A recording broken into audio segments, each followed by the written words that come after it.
top stories tonight. Protest rocks Rivers PDP Secretariat over voter register.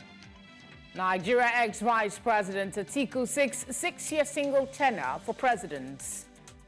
President Tinubu mourns victims of Niger boat tragedy, orders investigation, and protesters storm Ghanaian capital Accra to demand halt to illegal mining.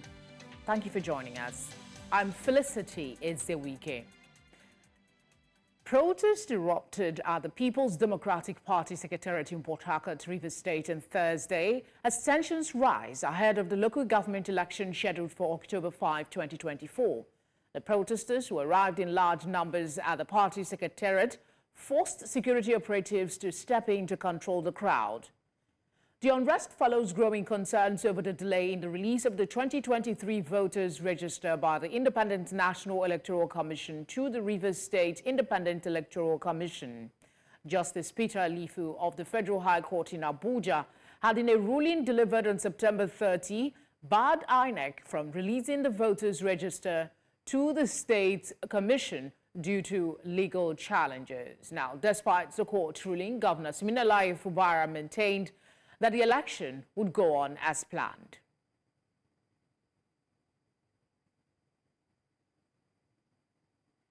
Staying with developments in Rivers State, the Governor Siminalayi Fubara has said that his administration is determined to support the course of developing a sustainable democracy and will therefore not tolerate any misguided group or individual attempting to create confusion or any form of instability in the state. The governor also urged registered voters and leaders of political groups to ensure they are at their polling units on Saturday, 5th day of October 2024, to participate in a process that will usher in new political leadership in the 23 local government councils.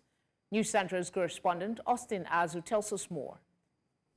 Governor Siminalayi Fubara is unwavering in ensuring the Rivers State local government elections are conducted across the 23 council areas of the state. The governor is meeting with the political class and the generality of the electorate in the state at Government House, Port Harcourt, with the needed assurances of the support of the state governments to the electoral process as it gravitates towards its climax. But at least I understand that it has nothing to do with any federal agency. It's a state matter. And thirdly, the beginning of this process to the end is between our own. It has nothing to do with any federal judicial institution. So we should understand this fact and play according to the rules. Governor Fubara regrets why some 7 people are bent on hashing their plots to derail the course of the election, when states that have no duly elected local government councils across the country are planning to do so in order not to run far of the Supreme Court ruling. Fubara revealed how his insistence on peace and determination to follow the electoral process had unsettled some persons. You know, this election, I'm the greatest loser. My party is not participating. The president, after the Supreme Court invited us, and we had an understanding that to have a compliance duration of 90 days. So what we're doing here is to make sure that even if my party is not participating, the council process must stand for the nation. The governor, however, appealed to would-be voters to return to their various AGAs, follow the process, be law-abiding, and eschew violence. Meanwhile, there are heavily armed security personnel stationed at RISEC head office in Port Harcourt for News Central. I'm Austin Azu. Thank you, Austin. He joins us now from Rivers, I believe. Austin, can you confirm that you are in Rivers?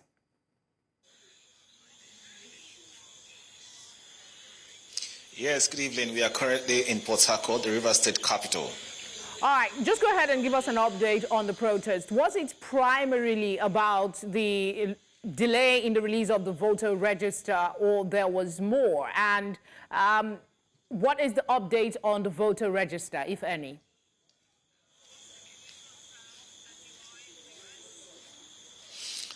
Yes, regarding the voters register, the state governor has said that it's a local government elections and is all about the states, that has nothing to do with federal agency.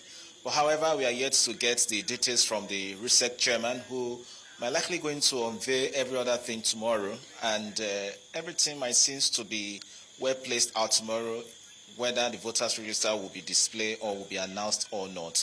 But from the body language from the state capital here, some other people seem to be fully aware of the election, while others are very cold, warmed about the whole event. But nevertheless, the state capital is politically tensed up. A lot of movement has been occurring since we arrived at the state capital, and it seems some political gladiators are taking advantage of the last-minute political activities for them to move about and here and then. And we saw the heavy presence of security personnel within the state capital here. So, and siren has been blaring all this while. It means that there's a big politician in town. But never can tell, we can't confirm who is that big politician at the moment. But the atmosphere is politically tensed up at the moment. I want you to talk to us about what analysts and residents are saying about the court ruling just the other day, September 30, barring the conduct of this election for, legal reasons, that it doesn't follow the right procedure. What are they saying to you?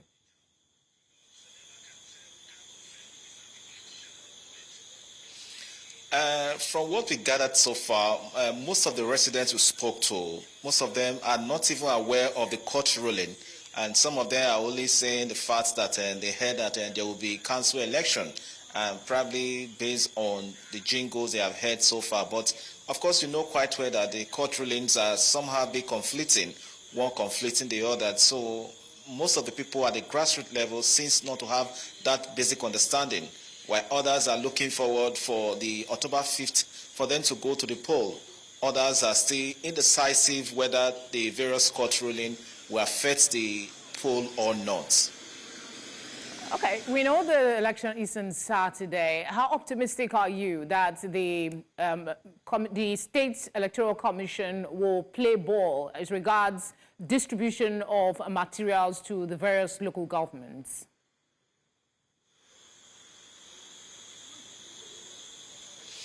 Yes, we have 23 councils areas in the state here, so it's obvious that the RISEC and the commission responsible for the election might have done their jobs in terms of mapping out, in terms of man training, in terms of how they can convey those sensitive materials and non-sensitive materials. It's expected that tomorrow most of the non-sensitive materials will be dispatched to those far-reaching areas, particularly the riverine areas, and we are told that dispatchment will commence from 8 o'clock in the morning.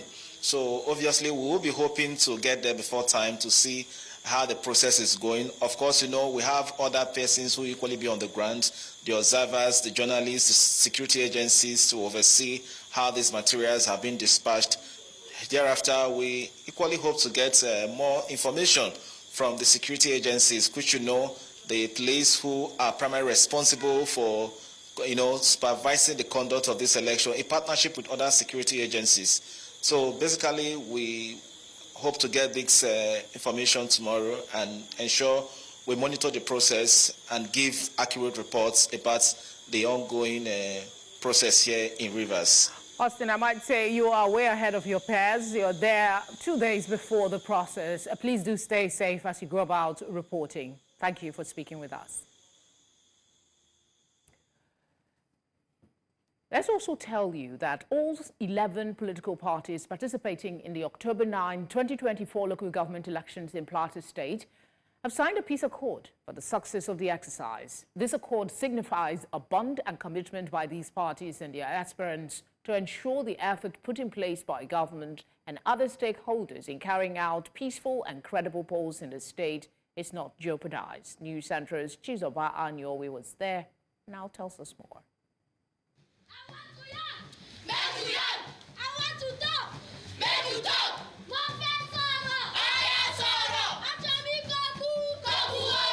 That was a dance presentation by children representing the different ethnic and religious groups in the state. Their mission was to speak to the hearts of these stakeholders in this exercise to ensure peaceful and credible elections for Plateau State. Governor Caleb Mutfwang, represented by his deputy, challenged the contesting parties to a peaceful outing to consolidate on the progress of the state. This peace accord demonstrates our dedication to resolving our disputes through peaceful means, upholding democratic principles, and ensuring a fair and transparent electoral process. The signing of the peace accord was organized by the Plateau State Peace Building Agency in collaboration with the Plateau State Independent Electoral Commission. Our presence here today reaffirms our commitment to upholding democratic values and preventing any outbreak of violence before, during, or after the election scheduled. The procedure in election is very important in peace building. If you do not follow procedures and you are doing things not transparently, those are some of the signs that could lead to conflict. For these stakeholders, Plateau will be a more peaceful state if contestants and their supporters maintain decorum before, during, and after the polls. Peace is the panacea for meaningful development, and therefore I stand here to charge the players, the politicians, and those who are engaged in bringing the whole thing together, that please play according to rules. My request specially is that in honor of the young girls and boys that came out here to sing and dance, we need to deliver peaceful elections. When you begin to mainstream peace building in elections and you are conflict sensitive about the elections, definitely we are working hard towards preventing any violence that may occur. Appending their signatures here holds these political parties to their words to remain true to their commitment in ensuring the rules of the game are upheld. In Jos for News Central, Chizoba Anyowe. Staying with local government matters, but this time on autonomy. The state governors have launched a fresh bid to delay the implementation of the Supreme Court's judgment granting financial autonomy to local governments. The governors are reportedly mounting pressure on top federal officials to soften the implementation. Recall that the Supreme Court on July 11, 2024, delivered a landmark judgment affirming the financial autonomy of the 774 local government areas in Nigeria. The court ruled that it was illegal and unconstitutional for governors to manage and withhold local government funds. Following the judgment, the federal government instituted a 10-member interministerial committee to implement the Supreme Court's ruling. However, sources close to the presidency reportedly revealed that governors are lobbying top officials to stall the implementation. Meanwhile, former Vice-President Atiku Abubakar has asked the National Assembly to create a single 6-year tenure for anyone who becomes president of Nigeria. Abubakar, a former presidential candidate of the People's Democratic Party in 2023, said the presidency should be rotational among the 6 geopolitical zones of the country. In a memorandum to the Senate Ad Hoc Committee on the Constitutional Review, Abubakar said he is proposing amendments to sections 130 subsection 1, 135 subsection 2, and 137 subsection 1b of the Constitution. The former vice president said his proposed amendments are targeted at addressing the pitfalls in the country's electoral laws. Coming up, President Tinubu mourns victims of Niger boat tragedy, orders investigation. We have details after the break. Do join us again.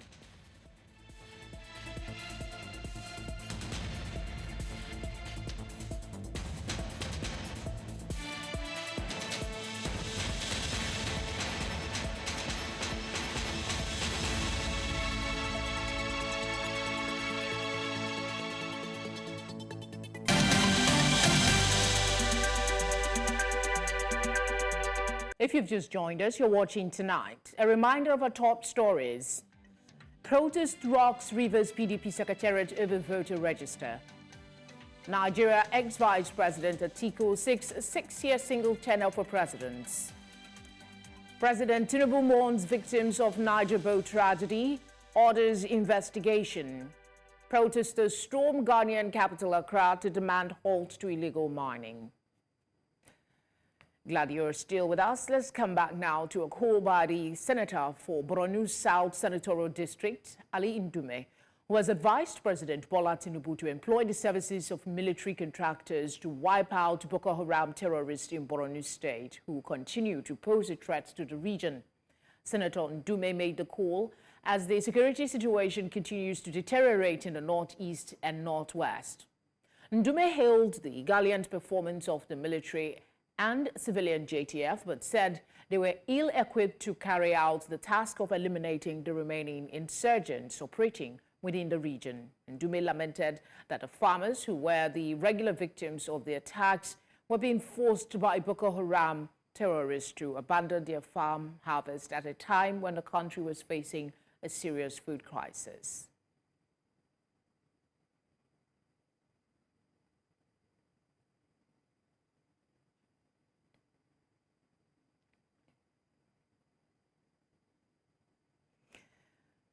Justice Marian Aneni of the High Court of the Federal Capital Territory has issued a public summons against the immediate past governor of Kogi State, Yahaya Bello, to attend court and answer to a fresh 16-count pending allegation against him.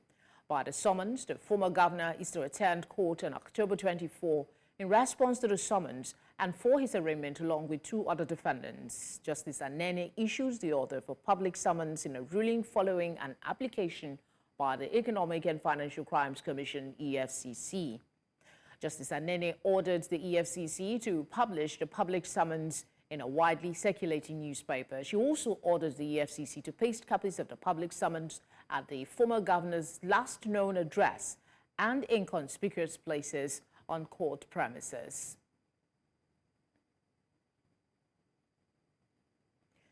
In a related development, the Federal Capital Territory High Court sitting in Maitama district of Abuja has granted bail to the immediate past governor of Taraba State, Darius Ishaku. The Economic and Financial Crimes Commission had arrested and arraigned Ishaku alongside the former permanent secretary of the State's Bureau for Local Government and Chieftaincy Affairs, Bello Yero, on grounds of allegedly looting about 27 billion naira from the state's coffers. Justice Orji granted Ishaku and his alleged accomplice bail to the tune of 150 million naira each, with 2 shorties, one of whom must be a senior civil servant currently at the directorate level. Let's head on now to Abia State, where the government has embarked on reconstruction and renovations of customary court halls in the 17 local government areas. This is to ensure the justice system is not stalled in any way. The governor, who laid a fresh foundation for the construction of a new court hall at Ishialangwa South Local Government South Customary Court, site, said the project will be constructed simultaneously across the state. Also, the Commissioner for Justice and Attorney General of the state, the Chief Judge of the state, and Chairman of the Nigerian Bar Association had Ishialangwa South said having functional court halls will improve the justice system and service delivery to the various councils. A society that is deeply committed to civilized approaches to dispute resolution, especially now that the cause will not just be feasible in our various communities, but will also be functioning in sincere service to the cause of justice equity, and fairness to all. The human resources that we need to administer justice, we also need a conducive environment where you can take evidence of witnesses, where the judges can work and ensure that they understand the laws, where they can actually see that they do justice, they dispense justice. So we hope that this will represent a temple of justice where people would come and get succor from whatever they have. The construction of a prototype court complex in each of the 17 local governments of the state will not only enhance productivity, but will ensure that lawyers and litigants can achieve justice in a safe and comfortable environment. I think we can now stand firm to say that we belong to a committee of people who are known in the legal profession. Let's also tell you that Justice Evelyn Maha of the Federal High Court in Abuja has issued an order barring the Directorate of Road Traffic Services, also called the Vehicle Inspection Office, VIO, from further stopping vehicles on the road, impounding on confiscating vehicles, and imposing fines on motorists. In a judgment on Thursday, Justice Maha issued the order on a fundamental rights enforcement suit filed by human rights activists and public interest attorney Abubakar Mashal. Also affected by the order are the Director of Road Transport, the Area Commander, Jabi, and the Team Leader, Jabi, and the Minister of the FCT, also listed as respondents. Justice Maha upheld Mashal's argument that no law empowers the respondents to stop, impound, confiscate, seize, or impose fines on motorists. And to our top story tonight, President Bola Tinubu has ordered an investigation into the recent cases of boat accidents that occurred in Niger State. The North Central State has been experiencing records of boat mishaps, with the latest happening on Tuesday night, whereby at least 60 people, mostly women and children, were killed. The locally made wooden boat, with a capacity of 100 passengers, had about 300 people on board when it overturned in the rural Mokwa district. 2 days after the tragic incident, President Tinubu mourned the victims of the boat mishap and commiserated with the Niger State government. He directed the National Inland Waterways Authority to investigate the spate of boat accidents in Niger State and across the country and devise modalities to check the trend. Still in the euphoria of Nigeria's 64th year anniversary celebration, the renewed Hope Youth Alliance has called on youth nationwide to refrain from projecting the nation in a bad light. The group made a plea while speaking to journalists in Abuja as part of its commemoration of Nigeria's 64th Independence Day celebration. News Centre's Emmanuel Bagudu reports. These young Nigerians appear to be different from many of their age mates who believe the current economy in the country is placing youths in a vulnerable situation. On your mandate, we shall stand. They say that they are standing in solidarity with Nigeria's President Bola Tinubu, whom they believe has made significant strides in repositioning the country. NYC members will now receive 77,000 naira monthly as allowance. Aside from the aforementioned, during the President Tinubu's Independence Day address, where he declared plans to convene a 30-day youth conference, this visionary initiative unequivocally demonstrates our President's unwavering dedication to youth development and empowerment. October 1st, 2024, marked Nigeria's 64th Independence Day celebration, and at this momentous junction, we as youth must refrain from projecting our nation in a negative light. Instead, we should embrace the transformative economic reforms, acknowledging that our nation must navigate challenging times before reaching its destined pinnacle of greatness. Asked if the current economic hardship is not affecting them, the youth claim that the president's tenure in office will end the hardships being faced in the country, which gives them reasons not to worry. President Bola Tinubu is a president who is visioning and focusing his agenda on the grassroots. And that is why policies like the local government autonomy was being fought for, and that is why it is being the local government autonomy is being given back to the grassroots. So it is very important for us to keep calm and let these processes take place. Let the healing processes take place. And by God's grace, each and every one of us will be there to witness the new Nigeria President Bola Ahmed Tinubu is focusing on. The group is calling on all citizens to stand tall and project a positive image of the country to the world. In Abuja for News Central, I am Emmanuel Bagudu. On your mind. Many thanks, Emmanuel. Let's circle back now a bit to the story on Senator Ndume calling for military contractors, advising the president to take that on as a route to tackling insecurity in the northeast and northwest. I have a guest for further insight on the viability of that suggestion. Security expert Salahuddin Hashimu. Thank you very much for joining us. Thank you very much for having me. In hiring military contractors, is it a cost-effective solution when you compare to investing in Nigerian military and equipping them with necessary resources?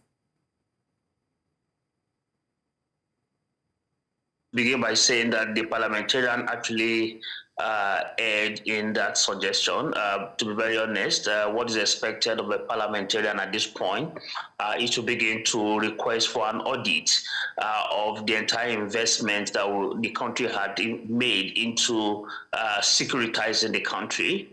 Secondly, to be able to do an appraisal of the performance of the national security strategy, and of course match it with the current reality, doing an M&E plan around it to see if indeed we had met some of the indicators that we have measured around it.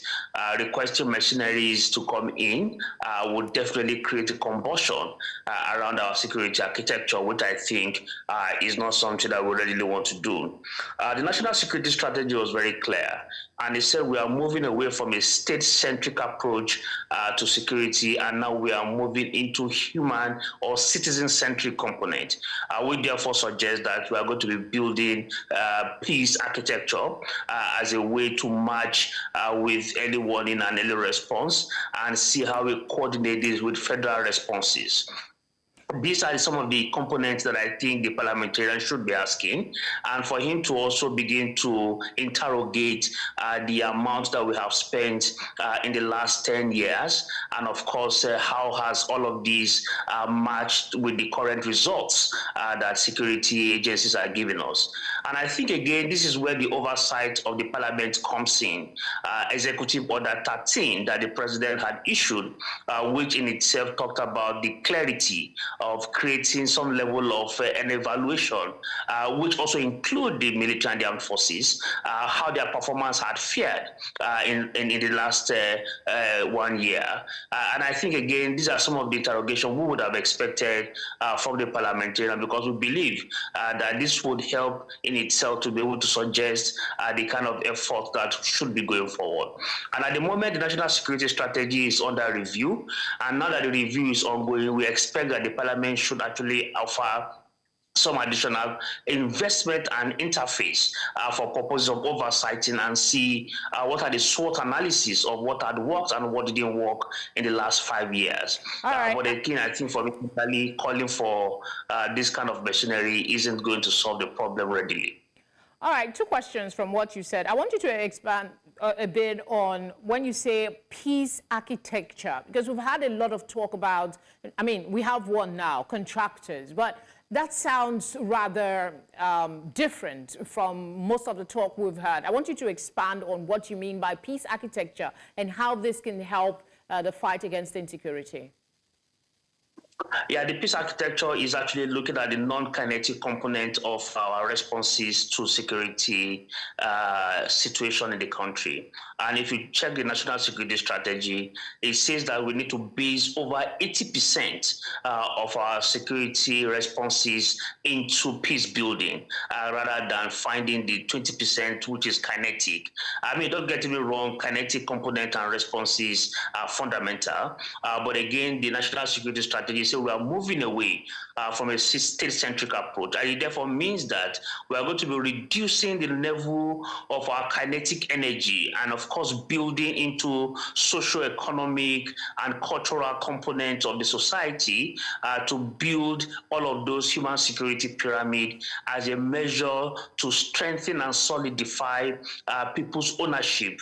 And then, of course, people can take part and participate in the entire process, which therefore means that the pyramid of the human security component, which also includes environmental security, food security, and the issue that borders around health, all the entire component would actually be reinforced. And if you check the 2024 budget, you'll realize that, again, we don't seem to be linking the national security strategy with this effort of government. And the question that readily comes to mind, what exactly is government doing? Because as it were, we are just simply stranded in terms of our response capability. And this in itself calls for question. And I think this is where the parliamentarians should be asking questions I need to interject here and have you explain a little. You said there seemed to be a disconnect with implementation here, but you talked about investment and interface, that responsibility for the National Assembly.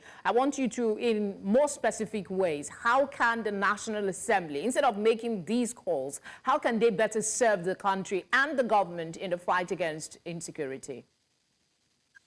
The National Assembly has the power of appropriation. And then, of course, when you appropriate, then, of course, you have the power of oversight. And this is where the National Assembly readily comes to mind. And that in itself should be the case because, for instance, 2024, security in itself took about 12% of the national budget. And this is where I think the parliamentarian who is very concerned should pay some additional effort and attention into asking and interrogating, for instance, all of these operations that we have across and the litany of operations, how are they responding and how are they performing? And what is the time that is allotted to all of them? And the parliament has the responsibility everywhere in the world to be able to say, look, we are only going to appropriate for various operations going around in the country only for 6 months, only for 1 year. Unfortunately, all of these operations have become permanent. And these operations are meant to be stopgap, but they have become institutional.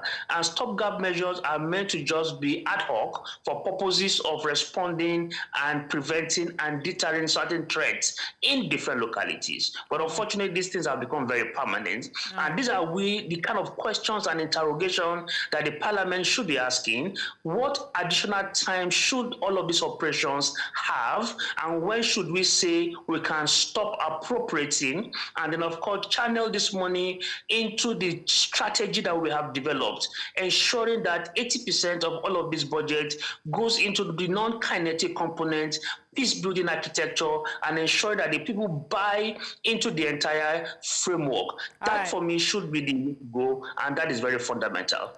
Mr. Ashimu, thank you for speaking with us, as always. Thank you very much for having me.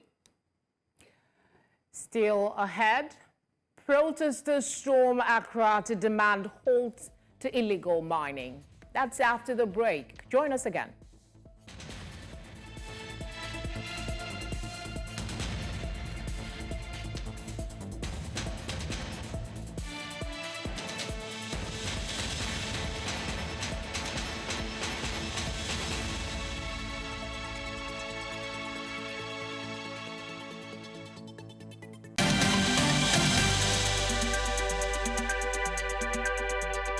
Hundreds of Ghanaians protested on the streets of the capital city, Accra, on Thursday to demand an immediate halt to illegal mining. The demonstrators, most of them university students who plan to stage rallies for 3 days, are also demanding the release of 54 activists detained last month for demonstrating against illegal mining.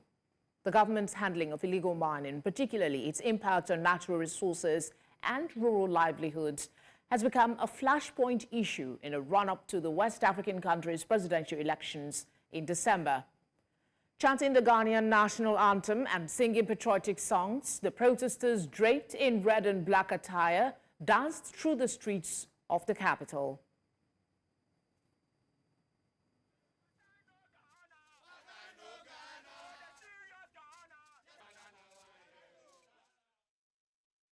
Let's go back to a business desk now for today's business stories.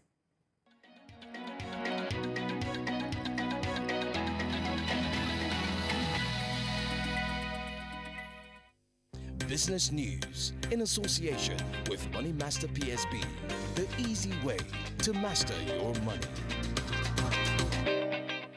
Welcome to Business News. We begin in Nigeria. Oil marketers have raised concerns over the Nigerian National Petroleum Company Limited's closure of its petrol purchasing portal, making it impossible for them to apply for fuel orders. Marketers are currently waiting for over 90 million litres of petrol, valued at around 79 billion naira. The NNPC Limited confirmed the portal shut down due to a significant backlog, stating that it will reopen once the backlog is sufficiently reduced. NNPC spokesperson Olufemi Shuneye assured that actions are being taken to address the issue. Independent marketers revealed that over 2,000 tickets are still pending with the NNPC, causing delays in petrol distribution. The portal's closure has raised concerns about fuel availability and the potential impact on supply chains. And still in Nigeria, the Rural Electrification Agency, REA, is set to launch a transformative $750 million initiative next month aimed at expanding electricity access in rural Nigeria.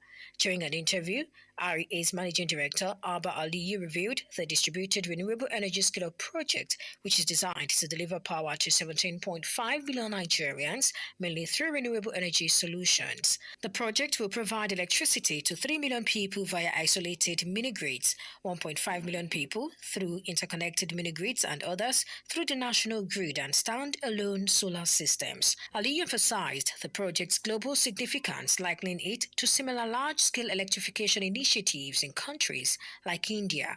The project is expected to substantially improve access to electricity across rural communities. And finally, in Southern Africa, South Africa's government is exploring ways to mitigate the impact of a proposed 36% power price hike by Eskom, including delaying plans to raise carbon taxes, according to Electricity Minister Osiento Makopa. Speaking at a conference in Cape Town, Makopa emphasized the need to lower costs and prevent a rise in energy inequality, warning that such a steep increase would hurt businesses and worsen economic inequality. Eskom's tariff application comes after years of rising electricity prices, with costs increasing by 600% since 2006. While rolling blackouts have ceased for 6 months, the utility says the proposed hikes are necessary to cover operational costs. The government is considering interventions to keep prices more manageable for citizens and businesses alike.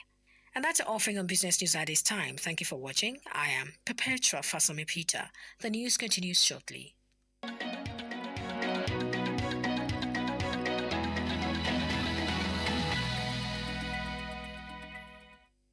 Business news in association with Money Master PSB, the easy way to master your money.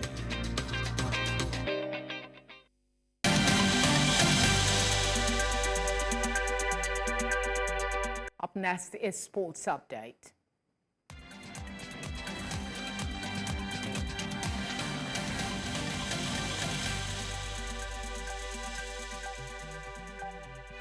Sports Update, brought to you by Corn Oil. Corn Oil, we go the extra mile. Hello and welcome to Sports. In a rescheduled Nigeria Premier League Matchday 3 fixture, Rangers International bounced back from their weekend defeat to Remo Stars with a hard-fought 1-0 victory over Bayelsa United at the Nnamdi Azikiwe Stadium in Enugu.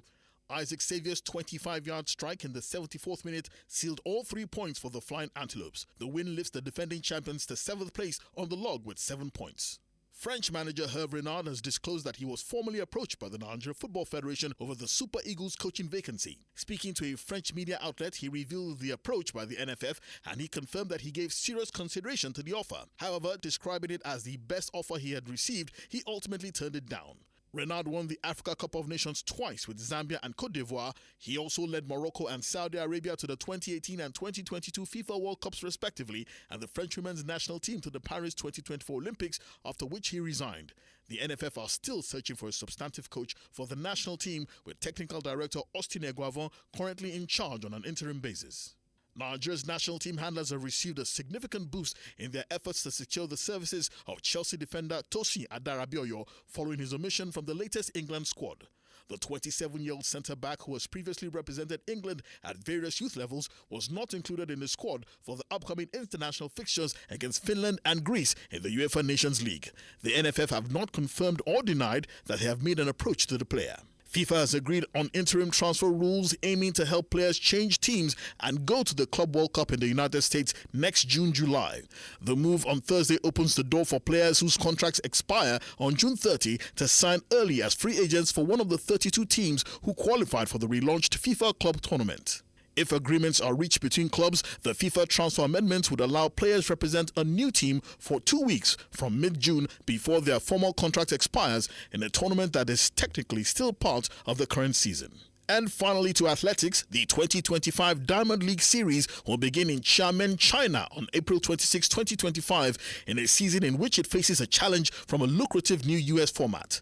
Diamond League organizers have already raised the prize money on offer for next season, partly in response to the purses announced by the 4-meeting Grand Slam track series backed by Olympic legend Michael Johnson. Johnson has promised to bring together the best of the best in head-to-head clashes. The 15-meeting Diamond League has increased its prize money to $9.24 million in 2025, while Grand Slam Track says it will have a prize fund of $12.6 million. The Diamond League season culminates in a 2-day final in Zurich from the 27th to the 28th of August.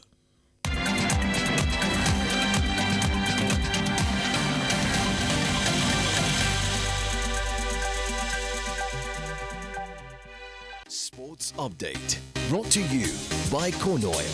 Corn Oil, we go the extra mile.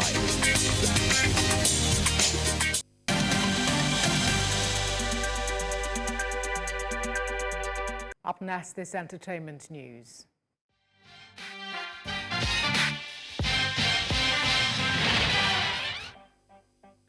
Entertainment news in association with Glow Unlimited. Tonight on Entertainment News, Dr. Mark Chavez, 54 years old, has pleaded guilty to conspiring to distribute the surgical anesthetic ketamine in connection with the drug-related death of actor Matthew Perry. Chavez, who operated a ketamine clinic, supplied ketamine to Dr. Salvador Plasencia, who then provided them to Perry, the actor who was found dead in his jacuzzi with a post-mortem revealing a fatal concentration of ketamine in his blood. Chavez admitted to obtaining ketamine through fraudulent prescriptions from both his clinic and a wholesale distributor. Prosecutors also linked Perry's assistant, Kenneth Iwamasa, to the scheme, which involved over $50,000 worth of ketamine. Texts between the doctors discussed pricing the drug for Perry, with one message describing him as a moron. As part of his plea agreement, Chavez is cooperating with authorities and facing up to 10 years in prison. Although he's pleading to a lesser charge, he has surrendered his passport, agreeing to forfeit his medical license and remain free on bail until his sentencing in April 2025. Alec Baldwin's controversial film Rust is set to premiere next month at the Enega Camera Image International Cinematography Film Festival in Poland, 3 years after the tragic accidental shooting of cinematographer Helena Hodgkins on set. The film will be showcased in Torun alongside a special panel honoring Hodgkins' life with director Joel Souza, who was injured in the 2021 incident, leading the discussion. Cinematographer Bianca Slane, who completed the film after Hodgkins' death, and Stephen Lighthill, one of Hodgkins' mentors, will also participate. Baldwin, who was involved in the incident and faced manslaughter charges, is reportedly not attending the premiere. The participation of other cast members is also uncertain. Ross' production had halted after Hodgkins' death, but resumed later despite the legal turmoil surrounding Baldwin. In a surprising turn, the manslaughter charges against Baldwin were dropped in July after it was revealed that prosecutors had withheld key evidence. Meanwhile, Amara Hannah Gutierrez-Reed is serving an 18-month prison sentence for involuntary manslaughter. That's all on Entertainment Tonight.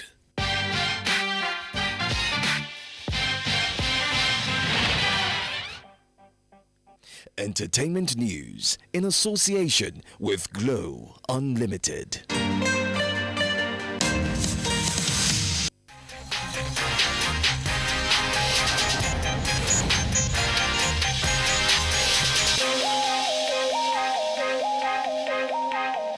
Moving away from become entertainment, let's take a look at what's trending as the hashtag ASUU takes center stage, given the fact that ASUU, the Academic Staff Union of Universities, is in the final stretch of its 35-day ultimatum to the Nigerian government, with its demand still unmet. A crucial meeting was scheduled today in Abuja, where ASUU stakeholders addressed the situation in a State of the Nation address. The union initially issued a 21-day ultimatum, followed by an additional 14 days, both set to expire this weekend. ASUU's key grievances stem from the government's failure to implement a 2009 agreement, which was renegotiated in 2021. They have also not been paid various allowances for over 6 years. Nigerians reacted online. Let's take a look at some tweets. At Natty_best, the president is on holiday. ASUU should relax. Vacation in the UK is more important than education. At This Free Man Self, I need ASUU to embark on this strike. At TJX, Tinubu has traveled abroad, but ASUU's strike is looming in less than 4 days. The leaders of tomorrow will soon be sent back home. Meanwhile, he's enjoying a 2-week vacation in the UK. You still believe Nigeria will be better? It is well. At Pentecost 1961, is there no education minister to address ASUU issues? At Femi Julius, I hope we survive. ASUU is threatening a strike. Civil servants are hoping minimum wage is implemented, even though the new pump price has eroded that. We must ensure resources are allocated efficiently. Shouldn't we prioritize funding research and capacity building instead? That's all on What's Trending.